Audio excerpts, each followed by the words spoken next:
Lubbock-Cooper ISD calling for an election this spring as voters will decide on a $420 million bond for new campuses.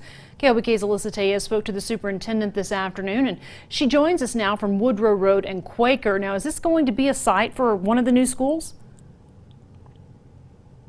Terry, this may look like a dark and empty field now, but it could be the second high school in Lubbock-Cooper ISD school district. This would be the first priority if this bond were to pass. Lubbock is growing. It's a great place to live, great place to raise a family.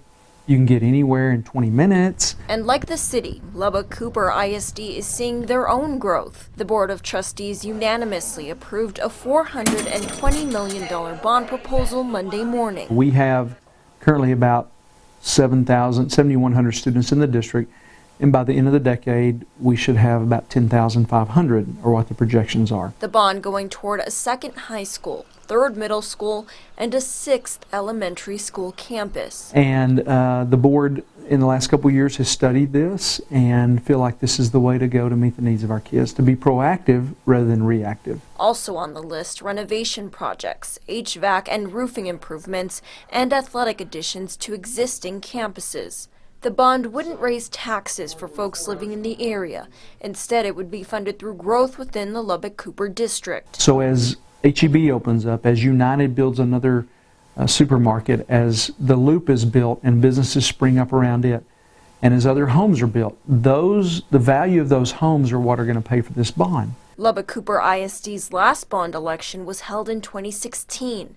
This bond is more than double the 2016 price tag. And we are 5 years into it and have about 2 to 3 years to go on it, and so we've held true to that word. And so we're asking for more authorization of the voters to allow us to continue to do that. This in an effort to keep up with the growing district. Now, folks living within the Lubbock-Cooper district will be able to vote in this election come May 1st. And if approved, the projects would be prioritized over the next 8 to 10 years. Superintendent Keith Bryant telling me that if growth continues, he expects there could be more elections in the future. He says that he hopes if this bond is passed, that they can hold off on that for a few years. Reporting from South Lubbock, I'm Alyssa Tellez, KOBK News.